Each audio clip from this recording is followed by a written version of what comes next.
Oh, we go this way, I think. Yeah. I was gonna put it's down there. Yeah.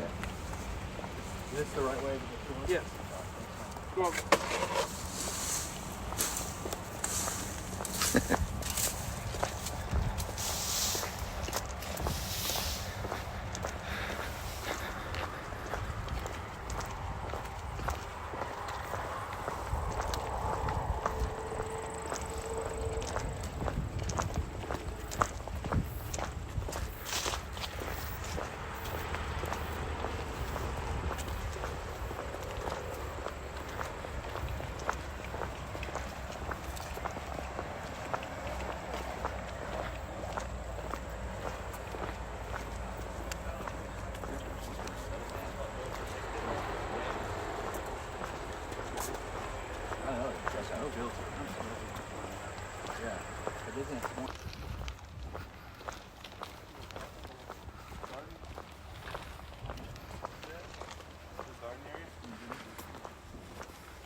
Monday.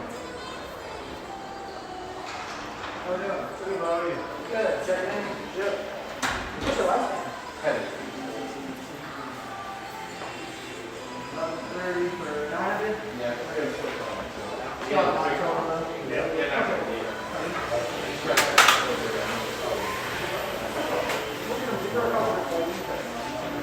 yeah, we bought at the same time. She's on the trailer.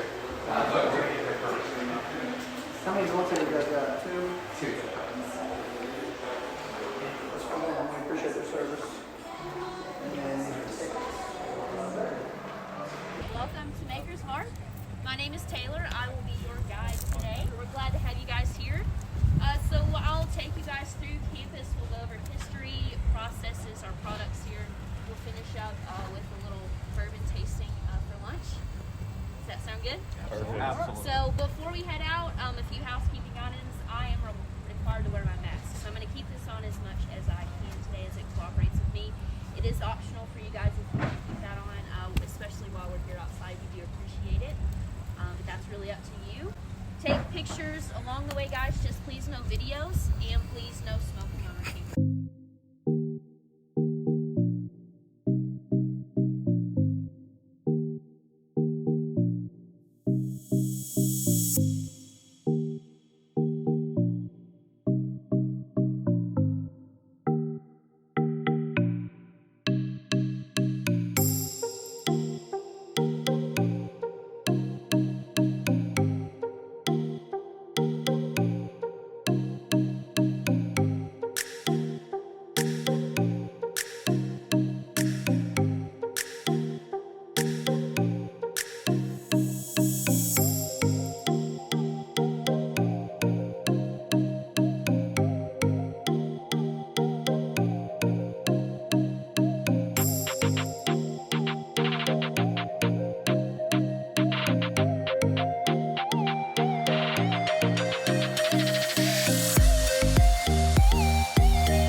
following directions and everything.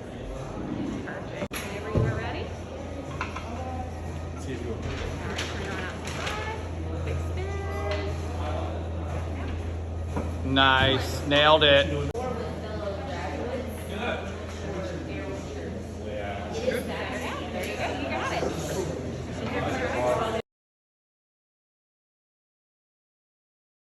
Thanks so much. He's not one for direction.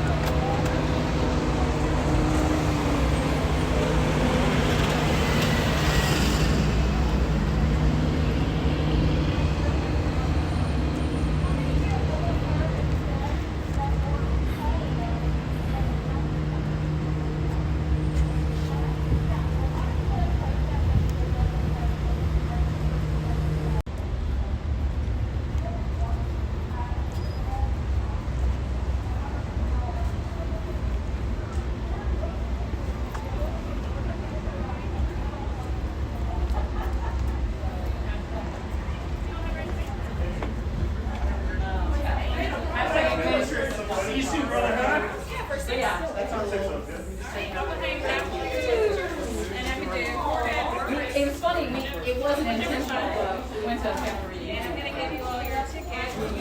My family unit belonged to the competition, and it came with this giant marching candies, and these guys were in them. And so I'm like, these are your trouble. The vet always said rectal temperature checking is better, so just turn around and see. Hi. Thank you.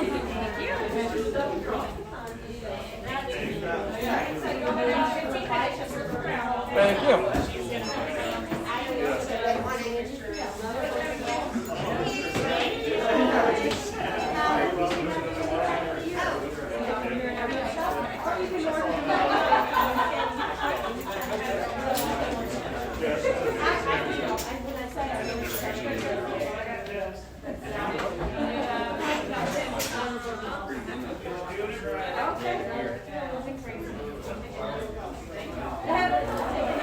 Nice looking flask.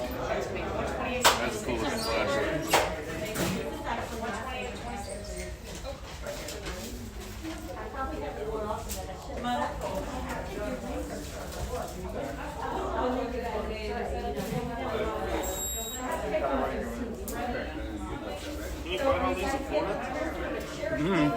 No clue. I never really look for them. These common in Florida? I don't know. I don't think so. I haven't heard of them.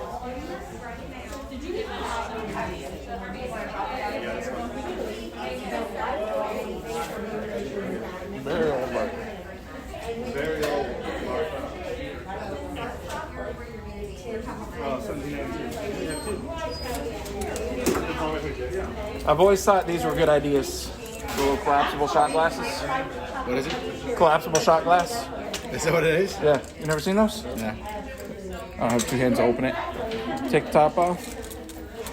Oh. That is cool. This is our bourbon ball cream liqueur. This is like a bourbon ball. Those right here, sir. So sorry. Is that right here? I've seen it. I've never heard of it. I've never tasted it. Now, this is a dairy product. It does have to be refrigerated. I drink it straight up cold. Pour me up an extra drink and straight up cold. But you can also put in your coffee or ice cream.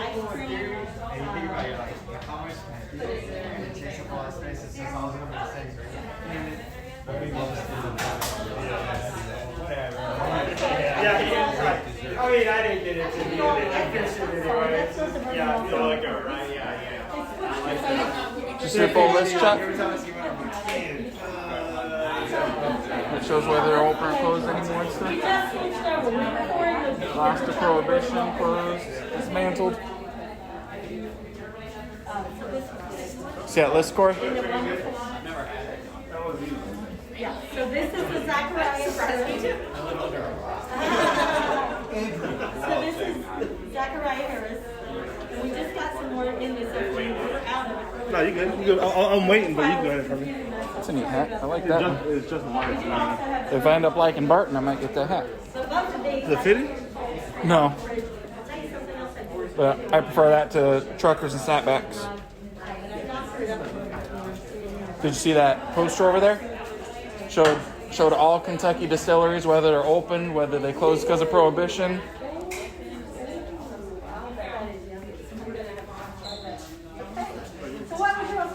Have your own little checklist and put it up.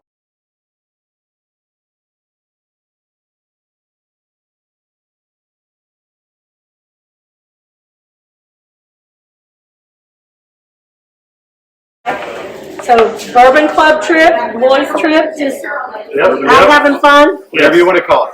It's such an awesome movie. That's one of my favorite things. Well, my name is Julia, and I want to welcome you all to Barton 1792 Distillery and to Bardstown, Kentucky, the bourbon capital of the world. And are we being videotaped? They are. Oh, they are. Okay. Good. I'm camera shy. Awesome fun. Okay. So, just in case you don't know, 95% of the world's bourbon is made in the state of Kentucky. 35% of that bourbon is made right here in this area. So we are not exaggerating when we say that we are the bourbon capital of the world. And that's a true statement. So I'm going to be taking you through a progressive tasting today of these three lovely bourbons, all right? They are all the same grain base, so corn, rye, and malted barley, but they will vary by mash bill and or proof and or years of aging. So one may have one difference, one may have three differences, okay? We do also make one wheat product. That is our 1792 sweet wheat expression up there in the corner. We'll talk about that a little bit more later. But all the ones that you are going through today are rye-based. And I'm going to share a little bit of history about the distillery itself along the way, and then we'll talk about some of the history on the products, okay? Cool. So the distillery actually started in 1879. It was at that time Willett and Frankie Distillery. Then in 1889, Thomas Moore took over. Now he actually had a little tie-in. You see, he married one of the Willett sisters of the original owners. So they were keeping it all in the family there. Now Thomas owned and operated the distillery up until the time of Prohibition. Do you all know by any chance what year it was that Prohibition hit? Any history buffs? 22. 20. Very good. Ding, ding, ding. You win a free tasting for you and all your friends today. Thanks. That's why we bring him around. Yeah, there you go. So yes, 1920, there were only 6 medicinal licenses that were granted for distilleries to be able to continue to sell their products. Thomas Moore Distillery did not get one of those, all right? And I want to point out some of our Thomas Moore product back here. This has just come out in the last few years. These are traditionally aged bourbons, but they are finished in wine cask. It's called an extended finish, so they meet all the requirements of a bourbon from a legal standpoint, but then we finish them in a wine cask, so it's an extended finish. Right, so we have a Cabernet Sauvignon, and a Chardonnay, and then a port finish. These have gotten a lot of awards over the last few years, and so it's been an interesting venture. And they wanted to pay homage to Thomas Moore as one of the first contributing owners of the distillery. So when Prohibition hit, like I said, Thomas didn't get one of those medicinal licenses, but he wanted to hang on to his distillery in hopes that Prohibition would eventually end. But he had to figure out how to keep himself afloat financially, right? He actually started raising cattle in this valley here. There's 196 acres here, 6 freshwater limestone springs that, of course, are very contributory in our distilling process. But they were also very fruitful in regard to raising cattle. So that all worked out great. He was able to sustain his finances and hang on to the distillery. Prohibition ended in 1933. Woo-hoo, happy days, everybody happy again, right? But by that time, Thomas Moore was really tired. It had been 13 long years of Prohibition, and he just wanted to retire. So his son Cornelius took over. And Cornelius operated the distillery for another 10 years until he was ready to retire in 1943. Now, at that time, no one else in the family wanted to take over. So they put the distillery up for sale. Along comes a gentleman by the name of Oscar Getz. Are any of you familiar with Oscar Getz by any chance? There's a wonderful museum in town here if you get an opportunity to visit. the Oscar Getz Museum of Bourbon and Whiskey History. Oscar Getz was a Chicago businessman. He had been a bourbon distributor, but he loved Kentucky and he loved bourbon, and he wanted to be a part of the scene here. So he bought the distillery in 1943. Now, Oscar actually gave us the name Barton Distillery. We don't know why or where that came from. Supposedly he drew the name out of a hat, but we don't know why he had the selection in his hat that he did. Perhaps it was for Sir Barton the racehorse who won the Kentucky Derby in 1920. That would make sense, right? Or maybe because Oscar was a bit of a gambler, he liked to have a little fun. Maybe it was his good friend Mr. Barton who he lost a poker game to, and he had to throw his name in the hat. I kind of like that story. In any case, we became Barton Distillery, and Oscar owned and operated the distillery up until the time of his death in 1983. Now, Oscar got off to a little bit of a rough start here. Think about when he bought the distillery in 1943, what was going on in the world? World War II, right? Okay. So, by the War Production Act, Barton Distillery was asked to produce ethanol for the war. They actually called it torpedo juice. It was 190 proof. It's about as high as you can go. And you guys know fire and alcohol don't mix, right? Mm-hmm. Well, let me tell you, torpedo juice and fire really don't mix. And as the story goes, some of the fellows working the distillery one night were having a little too much fun making that ethanol. And there was a cigar, a cigarette, and a match, and you get the picture. Kaboom, there was an explosion. The distillery burnt to the ground, all except for the white limestone wall that you can see outside when you go back out. Oscar had only owned the distillery 2 years at that time. He was devastated. But he was determined to make a comeback, so he rebuilt some of it right away, and by the end of 1946, he rebuilt the entire distillery and expanded it.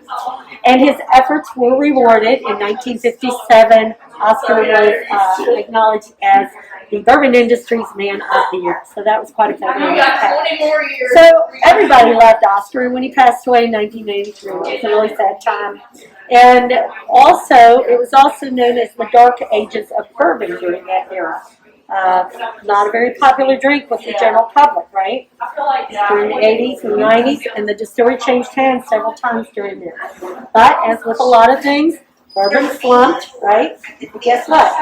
It came back, didn't it? And not only did it come back, but it came back with a vengeance, and it boomed. So we want to say thank you for your support of the bourbon industry. We appreciate it greatly. Please keep up the good work. So with that boom after the turn of the century, Sazerac Company saw an opportunity here with Barton and wanted to purchase us. Now, just previous to that, they purchased our sister company, Buffalo Trace, up the road in Frankfort. They also purchased Glenmore Distillery in Owensboro. So those are our two sister companies here in the state of Kentucky with whom we operate very closely. And of course, if you're not familiar with Sazerac Company, they're based out of New Orleans. Privately, family owned by the Goldring family, and still very active in their businesses, even though they are one of the world's largest spirits companies now. So they are third largest in the world, and they are the largest spirits company in the United States now. So we're going to start off with a little Zachariah Harris. Let me get my gloves back on here if I can find them. Zachariah Harris is a very, what I call friendly bourbon. It is 80 proof, and it has been aged 3 years. This was released in 2011, so it's a fairly young bourbon. Now, Zachariah Harris was a pioneer in the West. That's all we really know about him. I think I need to make up some good, juicy stories about him. It sounded pretty boring. Actually, I think the marketing team just thought Zachariah Harris was a great name for a bourbon. But when I taste this, okay, so I want everybody, just nose it, and then go ahead and open mouth sniff it, sit on your chin, kind of say, wake up, palate, I got bourbon coming. So the tour itself. It's been awake for a couple days now. You guys been touring several places? Yeah. Oh, yeah. Cool. So with this, a lot of times with the first drink of a tasting, I will say you might get a little burn. I don't get any burn off of Zachariah. It's incredibly smooth. incredibly friendly to me. But if you do get a little burn, it's just our Kentucky hug for you for the day. And if it burns all the way down to here, it just means we love you all the way down to There's here. more burn in the nose than there is a taste. Yeah, actually. So when I taste it, I taste what I call the warm overtones, the caramel, the vanilla, the butterscotch. Are you guys getting some of those? Yeah? Just really nice and friendly. A way that I describe this bourbon to some of my friends is say it's like a bourbon that you can sit and watch a football game all Sunday afternoon, and you can drink this the entire time, but it won't kick your butt. It's just really nice and friendly. Okay, so we're going to move up in proof here to 86 proof, 3 to 6 years of aging. Was that one? This is very, yeah, that Yeah, was Zachariah Harris. Proof? 80, age 3 years. So you're moving up to 86, age 3 to 6 years. This is what we call a large batch product. So we take 800 to 1,000 barrels of that mash recipe and marry them together. Our master distiller and his team go look at that mash recipe, aged across 3 to 6 years, and select those barrels and marry them together. Now, are you guys getting a little bit more of a spicy tinge with this one than you did with the Zachariah? Yeah, A little bit. A little bit? It's not overbearing. No. It's just enough to make it interesting to me. So, actually, Burial Barton is my favorite of all of these. All right, and yeah, to me, it's just enough to make it interesting. Now, this was actually Oscar Getz' legacy bourbon. All right, when he bought the distillery in 1943, bourbons at that time were aged only 6 months to 2 years, very young. Oscar wanted to shake things up. He said, "I'm going to start aging my bourbons longer." He didn't even bottle any of it until the 1950s, but he did have some of his friends over eventually to try it out. They said, "Oh, Oscar, this is a wonderful bourbon. What did you do?" He said, "I just took my mash recipe and I aged it longer." And they said, "Well, 3 to 6 years, that's a very old bourbon." Of course, we laugh at that by today's standards. Keep in mind the distillery name was Barton, and so they got really creative and called it Very Old Barton. Marketing geniuses. Yeah. Well, it's without the test of time, so it's a very long-standing product. And these both are what I call affordable quality, incredibly priced, 14 and 15 for this. Now, I get the large volume of the Very Old Barton because it's my favorite, and I also like to cook with it. So if you like to make brownies, take your brownie recipe, replace the water with Very Old Barton, and add a little bit extra because you'll get a little bit of evaporation. And then once I bake them, what I do is I drizzle a little caramel across the top, and then I kind of dabble a little bit more of the bourbon across the top, and they're really good. I promise you. And you put some of the bourbon in the caramel too, right? Yeah. Anywhere to go, yeah. So, anyway, that's my favorite. Okay, so let's move on to our 1792 small batch, which is our premier bourbon. This is when I talk about a 1792 expression, I just mean a variation of our 1792 product line. So, like I said, this is small batch. This is so go ahead and nose that and taste at your leisure. Please do not drink all of it because we're going to do a little experiment with that. Okay. So small batch, we take 80 to 120 barrels and marry them together to get this. Okay. Now, are you all getting a little bit more of that spicy, peppery pop with this? We moved up in proof to 93.7. We moved up in aging of years to 7 to 10 years of aging. Okay. So even though we've got quite a bit more kick in the proof, we've got longer aging, which is what makes that spicy, peppery pop, that rye. It makes that more prominent, but it's still incredibly smooth, isn't it? And that's what makes it our premier bourbon. That's why it's so nice. So I really do like this, but I prefer the Real Barton just a little bit over. But I'll give you a little secret. This and this are the same mash bill, just that this one's been aged 3 to 6 years. This one's 7 to 10 years. And of course, this is a large batch, and that's a small batch. So that gives you a little bit of difference too. Okay, is anybody allergic to nuts? Everybody good? That's why we can hang out together. I got you. I like hanging out with nuts too. Y'all are a lot of fun. All right. So these are our bourbon balls. They are actually called bourbon barrels. They are made by Moose Candy Factory in Louisville. They do have pecans in them, but these are magical pecans. They're magical pecans because they are soaked in 100 proof Very Old Barton. So you tasted the 86 proof. It also comes in 90 and 100. And they are soaked, the pecans are soaked in 100 proof. Very black. So these are hand rolled by Moose. They put our little bee on the top of there. Go ahead and take a bite if you have not already. So you can put those pecans in your brownies too. Yes, you can. Absolutely. A lot of people do that. And of course, a lot of people make the pies, the pecan pie or the derby pie with the pecans stuffed in between cereal bars. So you are right on track there. You could come cook with us. So, everybody take a little bite of that. Pretty good. I think ours are the best in the industry. I should have told you, don't gobble down the whole thing. Sorry. We'll manage. He did it. He did it on purpose. I know. We all did. I followed their lead. Oh my. Okay. Well, you got to have this to do the experiment. So I can't let you not do the experiment. Okay. Do it again. He said I still got one. Okay. So take another little bite of your bourbon ball and then chase it with your 1792. Tell me what you think.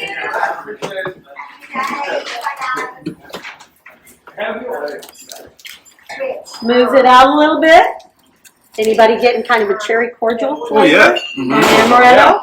Yeah. Isn't that interesting? There's no cherry in there. There's no amaretto in there. Where's it coming from? Well, here's the deal, guys. The white oak barrel that we age our bourbon in, by law, we have to age it in a white oak charred barrel. White oak is a member of the fruitwood family. And depending upon what you pair that bourbon with, it's going to pull out some of the fruity notes sometimes, right?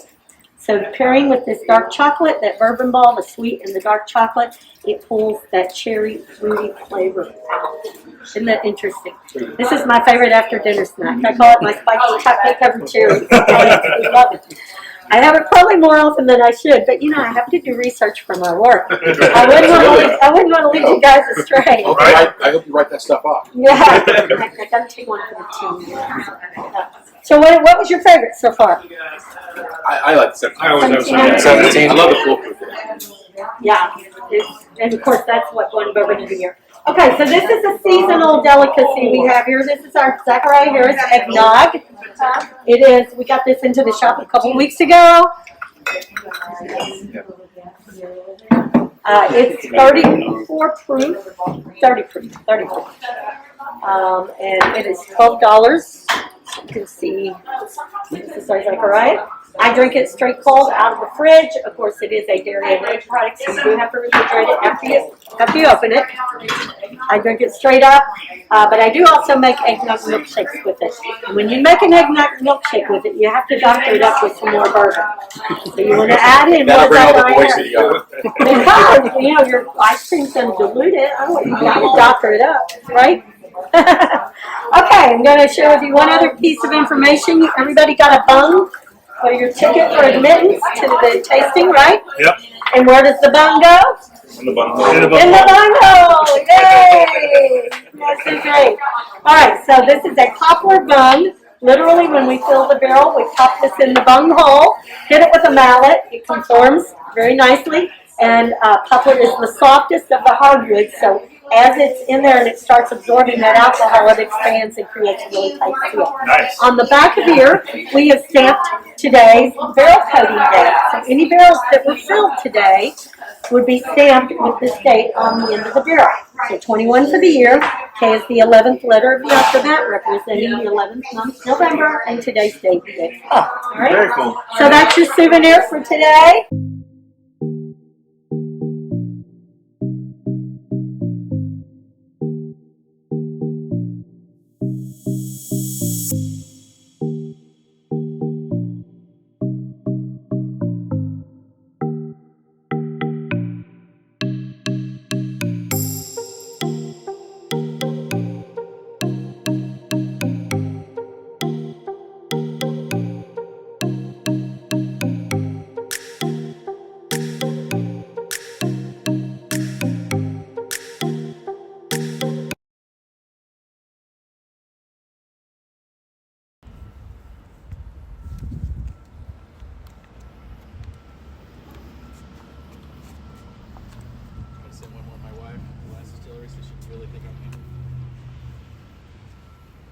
You okay?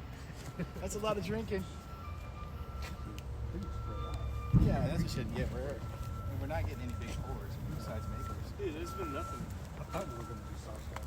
Yeah. Me too. I thought I would not be driving. Who wants to get one big selfie of all of us? That's what I was saying. At least one of these before we.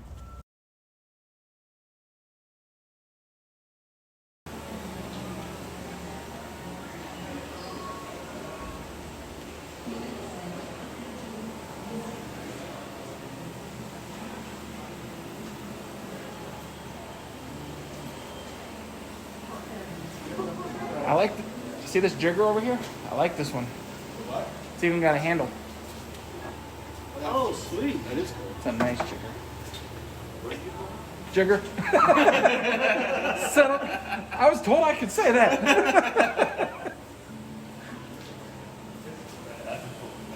Red, white, and blue? Yep.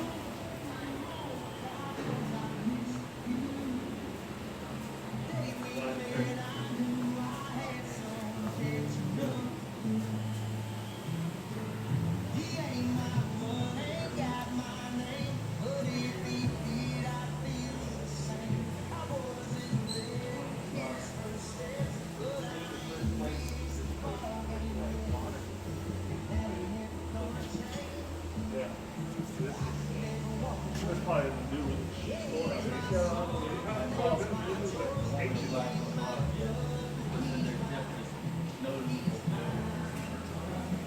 I like that pillow. You're neat.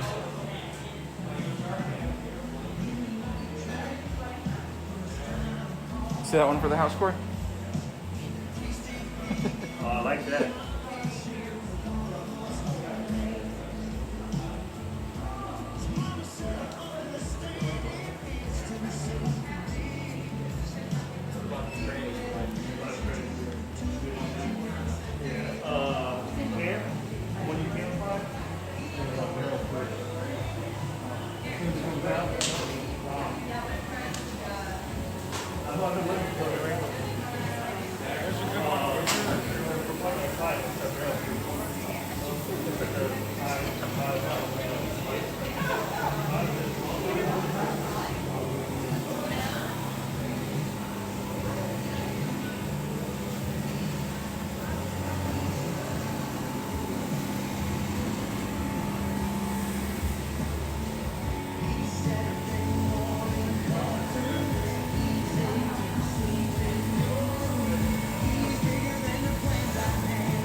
Oh, you're up.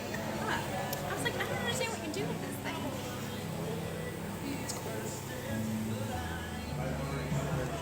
So this one? No, this one.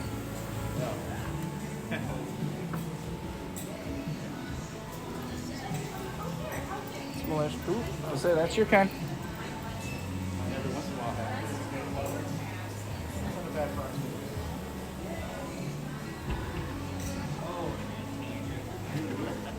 When in doubt, get the bourbon out. You see that shirt right there? Magic brown water for fun people. They have a Elijah Craig one right there. It says, "Call me old fashioned."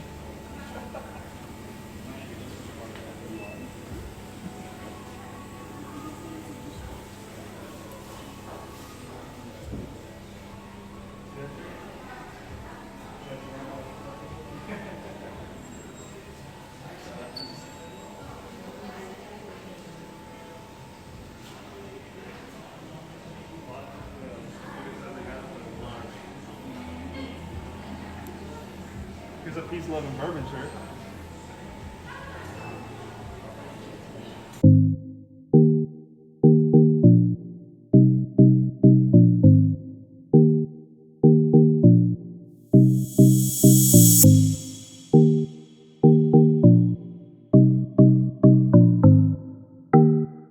That was crazy. You ready? Who's going? Me. All right, Corey's going on the right. Nice. Good, Trent. All right. Yes. That's a long way. Yeah, it is. Is yours. Got a little smoke action on it. Yeah, it was.